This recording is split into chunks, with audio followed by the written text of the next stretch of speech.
అందరికీ శుభోదయం. మరి ఇవాళ శ్రీ శంకరాచార్య విరచిత సౌందర్యలహరిలోని 51వ శ్లోకం శివే శృంగారాద్ర నేర్చుకుందాం.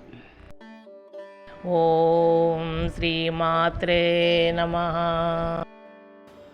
శివే శృంగారాద్రా తదితరజనే కుస్సనపరా సరోషా గంగాయాం గిరిసచరితే విస్మయవతి హరాహిభ్యో భీతా సరసిరుహ సౌభాగ్యజననీ సఖీషు స్మేరాతే మయి జనని దృష్టిం సకరుణా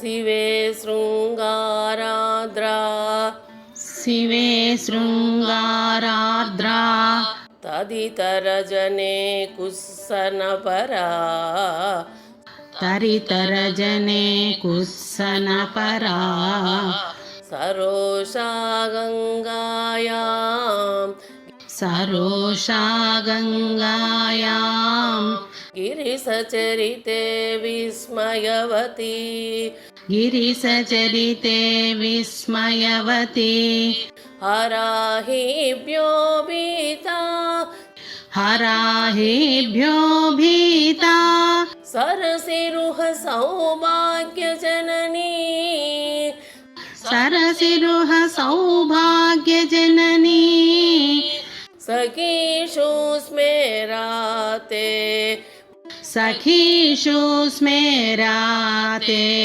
మయి జనని దృష్టిం సకరుణా మయి జనని దృష్టిం సకరుణా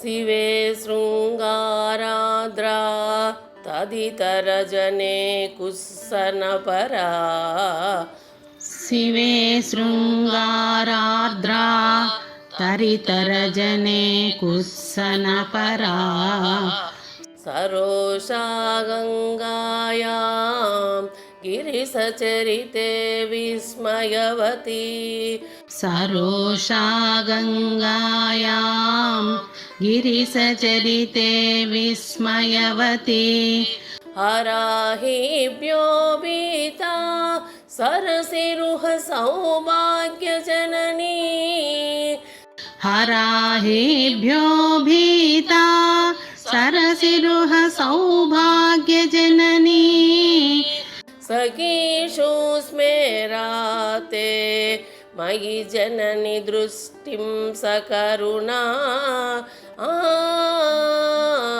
సఖీషు స్మేరాతే మయి జనని దృష్టిం సకరుణా శివే శృంగారాద్రా తరితరజనే కుస్సనపరా సరోషా గంగాయాం గిరిసచరితే విస్మయవతి హరాహిభ్యో భీతా సరసిరుహ సౌభాగ్యజననీ సఖీషు స్మేరాతే మయి జనని దృష్టిం సకరుణా.